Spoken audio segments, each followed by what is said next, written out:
Bonjour à tous et bienvenue dans cette nouvelle vidéo. Alors, on change un peu des Amiga. Je me suis trouvé sur le bon coin une table de mixage. C'est une Smack First. Alors, j'ai déjà tout démonté, on va gagner du temps, hein. Ça sert à rien de vous montrer le démontage. Je l'ai acheté en panne à restaurer.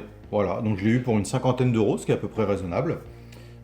Pour ceux qui connaissent, c'est ni plus ni moins qu'une Smack Pro 20, mais qui s'appelle Smack First. Ne me demandez pas pourquoi, j'ai pas trouvé la différence.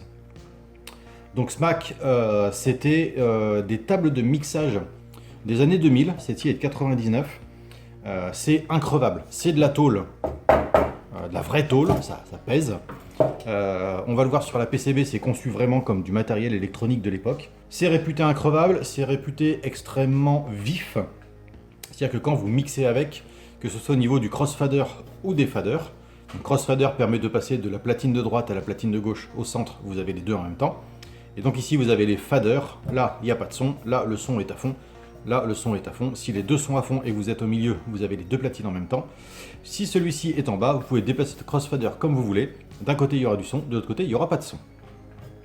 Ce qui est d'ailleurs une chose à regarder, quand vous regardez des DJ qui mixent, les DJ lèvent les bras, donc les DJ qui font la fête en mettant les bras en l'air, et bien très souvent il faut regarder où sont positionnés les faders, et très souvent ils jouent avec les boutons, donc avec les boutons de volume aigu, médium, basse, et ils touchent pas au fader. Et des fois on voit des vidéos, je prends l'exemple de Miss Monique, mais de David Guetta aussi, ne l'oublions pas, où tout simplement les faders sont en bas, et ils jouent avec le crossfader et les boutons, alors qu'il n'y a aucun son qui sort. Bon, au moins ils ont eu la décence de brancher le matériel. Bref, je digresse. Cette table, elle a vécu. D'après son ancien propriétaire, elle a fait pas mal de teuf et de technival. Donc elle est tordue à ce niveau-là. Ça, c'est vraiment pas grave, ça se redresse. On a un petit autocollant ici.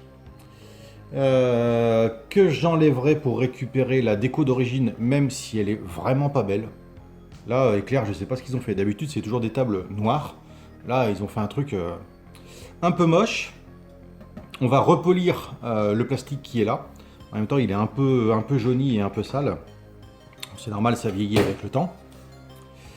Il va falloir refixer toutes les fixations internes parce qu'elles sont, pour la plupart, elles sont desserrées. Les vis sont abîmées, donc les vis sont mal vieillies.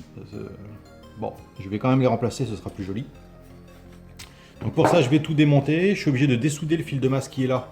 Ça, je le ferai plus tard, il est soudé sur la prise. De façon à pouvoir retirer la prise, retirer les supports internes, et puis nettoyer tout ça. Autre partie que je vais restaurer, c'est le dessous. Il n'y a pas grand chose à faire, mais la plaque oxydée, c'est du Galva, mais bon, j'avoue qu'un petit coup de peinture, ça fera quand même beaucoup plus propre. Maintenant, concernant l'électronique, alors, nous voici devant la PCB de cette petite éclair. Donc on peut voir que c'est vraiment à l'ancienne, on est sur du bon gros potard. Alors malgré leurs plus de 20 ans, ils sont extrêmement doux. On est vraiment sur des potentiomètres relativement haut de gamme. Ici c'est les interrupteurs qui permettent de couper médium, basse, aigu. Voilà, donc vous pouvez choisir d'écouter uniquement les médiums, uniquement les basses, uniquement les aigus, ou les choisir un par un. Ici, on a deux petits pads qui permettent, alors, quand la platine de gauche est montée, le fader est monté, vous entendez cette musique. Par contre, vous baissez le fader à droite, vous laissez la tête sur vous laissez le CD ou le vinyle en lecture, et quand vous appuyez là, tac, on va l'entendre, tac, tac, tac, ce qui permet d'intégrer en fait le son avant de les superposer l'un et l'autre. Voilà, ça permet de faire un petit appel.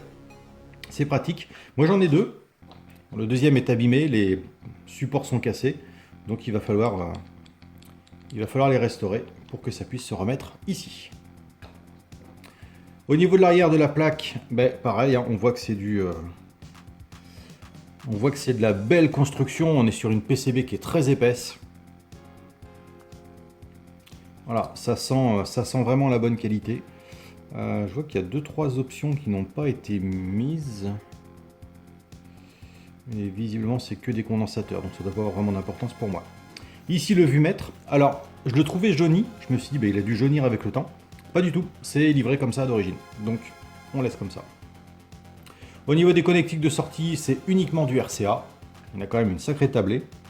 Donc ça, on n'y touche pas, il n'y a rien à faire. Donc là, nettoyage, on va dégraisser un petit peu la table. On va lui regraisser tout ce qui va être interrupteur, parce que j'aime bien quand ils sont, quand c'est doux à utiliser. Remettre un coup de nettoyant contact, et puis bah, ce sera tout. Ensuite, le crossfader, donc ce qui permet de passer de la platine de droite à la platine de gauche.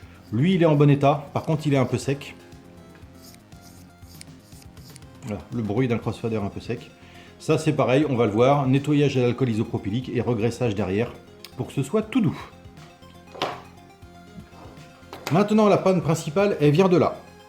Donc, je pense que la table a pris un choc sur le dessus et bah, les faders se sont ouverts. Alors, celui-ci n'est pas encore trop ouvert, mais vu qu'il est moins espacé là que là il est carrément sorti, eh bien le contact ne se fait plus et quand on arrive là, voilà, on voit que il y a du jeu, ce qu'on ne doit pas avoir ici. Donc là, il va falloir très certainement l'ouvrir. Je ne sais pas si je vais avoir besoin de le dessouder, on va voir. Mais il va falloir l'ouvrir, desserrer les petits ergots qui sont là, sortir la plaque, on va en profiter pour tout nettoyer, et puis remettre en place et ressertir. Là par contre il y aura un petit peu plus de boulot parce que lui il est carrément défoncé. Hein. Là il n'y a plus de contact du tout, il est HS.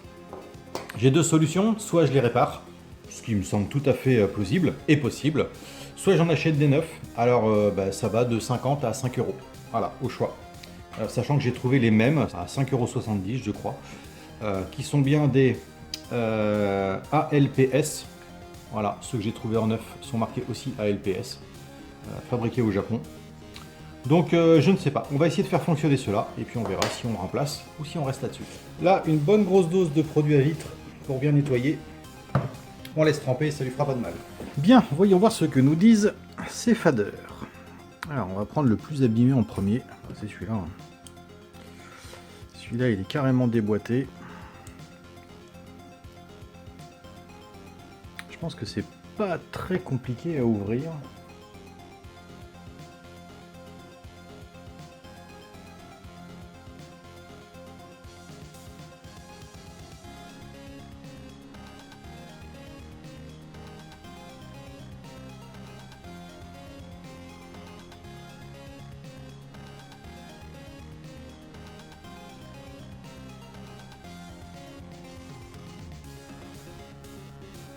Alors, ce qu'on peut voir, c'est que c'est très sale à l'intérieur, hein. Mais bon, rien d'étonnant sur une machine de cet âge-là. Est-ce qu'il y a des détrompeurs? J'ai bien l'impression que oui, vite fait. Alors, histoire de ne pas faire de bêtises. Voilà, comme ça je sais dans quel sens ça se monte et ça se démonte. Alors, cette partie-là, rien d'important. Par contre, on va enlever ça. Tac. Ah, on voit à peine les contacts tellement ils sont sales. On voit que c'est vraiment pas propre.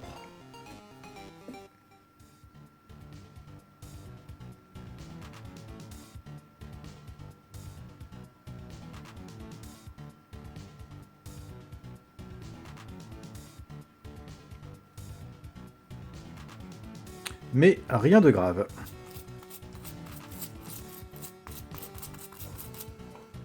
C'est déjà bien mieux. Et ben, on va faire le reste. Hop. C'est-à-dire cette platine. Je vais l'attaquer avec de l'alcool iso.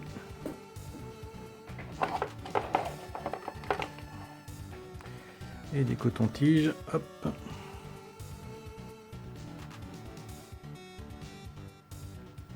Oh la vache.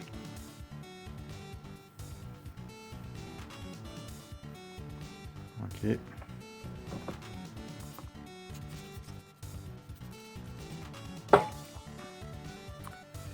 Là, ça fait bien ressortir le graphite. Je suppose que c'est du graphite. Hop.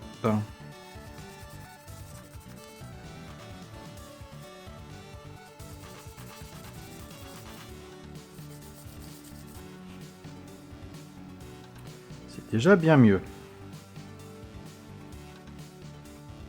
Ok, là il y a des petits détrompeurs. Je pense que ça peut rendre service. Pour le reste, bon, là-dedans c'est un peu sale aussi.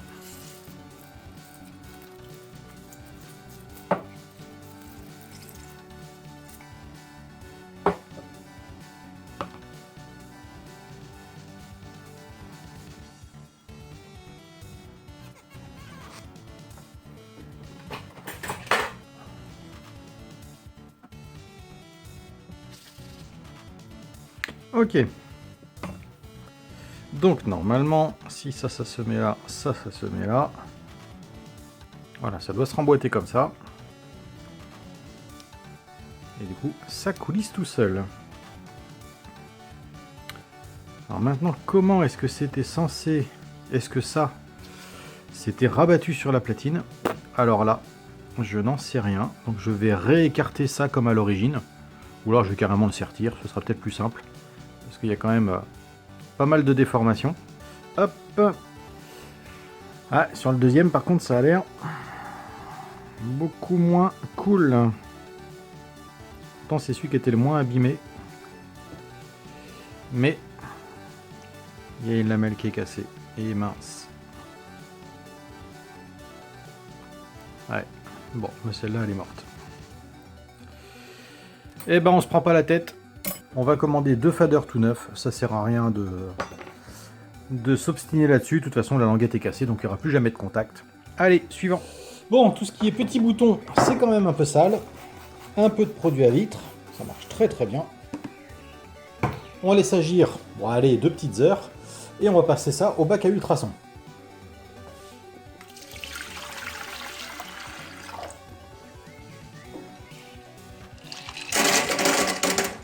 Allez, 40 degrés pendant 20 minutes.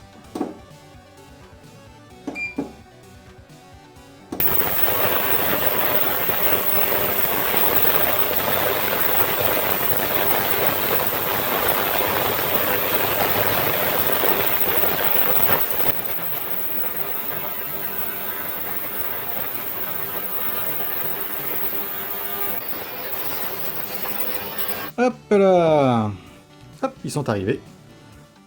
C'est tout beau, c'est tout neuf. Ça coulisse du feu de Dieu. Ce sont les mêmes. Hein. Ce sont les mêmes, ce sont les mêmes. C'est la même marque. Je pense pas qu'il y ait de raison qu'il y ait de différence. Donc maintenant, il faut ressouder les nouveaux câbles dessus. Hop. Ça c'est pas bien compliqué vu qu'on a le modèle en dessous. Oui, de toute façon, il n'y a pas de sens. Je regarde juste après, mais non, il n'y a pas de sens.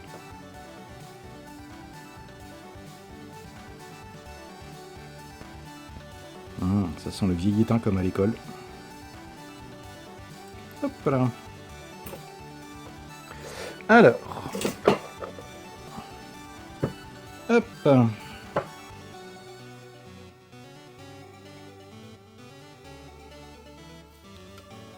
Ah, c'est pas très très beau ça. Même pas beau du tout.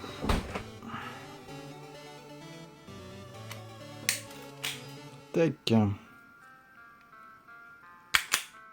Tac. Tac. Et tac.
Hop. Et bien voilà. Maintenant, plus qu'à faire ça sur le deuxième. Puis on n'aura plus qu'à remonter et vérifier si ça fonctionne correctement. Donc, nous voici à la phase de remontage. Après avoir nettoyé et contrôlé tout ce qui est visserie, on va pouvoir la remonter. Nettoyage de la carte mère, dépoussiérage, un coup d'alcool iso et de dégraissant pour nettoyer les potentiomètres ainsi que les interrupteurs. Ensuite, un coup de WD-40 pour les relubrifier. Pour le crossfader, il est en bon état, donc pour lui, bain d'alcool isopropique pour liquéfier la graisse, un coup de soufflette pour la chasser, un petit coup de WD et on a un cross qui est pas mal du tout. Ça pourrait être plus souple. Bon, moi personnellement, je suis pas adepte du crossfader, j'utilise plutôt les faders, donc pour moi c'est pas un souci. Ensuite, tous les autres éléments ont été réunis. J'en ai profité pour passer tous les petits boutons blancs dans du peroxyde d'hydrogène, de l'eau oxygénée, de façon à avoir des petits boutons tout beau, tout propre, avec une belle surface brillante et plus du tout jaunie. Donc, il n'y a plus qu'à réassembler tout ça et on se retrouve pour le test. Ah, ça c'est le meilleur moment. Je viens de me rendre compte en branchant en fait que j'ai pas testé la table au moment où je l'ai acheté. Donc ça va être un petit peu la surprise. Pas trop de doute là-dessus. Je savais que les faders étaient morts. Bon. Hop, tout est à zéro. Le volume est à la moitié. Le crossfader est au bon endroit.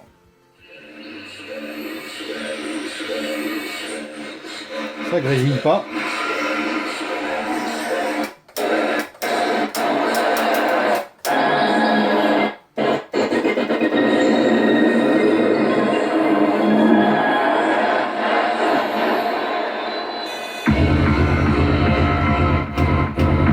Il n'y a pas de grésillement. Les cuts.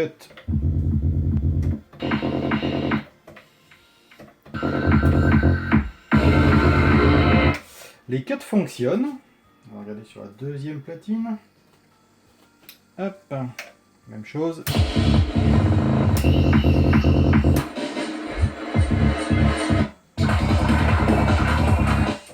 Ok.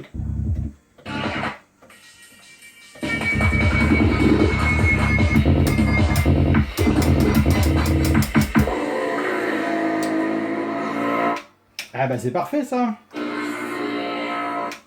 n'y aura plus qu'à la tester en conditions réelles, voir ce que ça donne. En même temps, je m'inquiète pas trop, c'est Eclair. Eclair, c'est une marque vraiment top.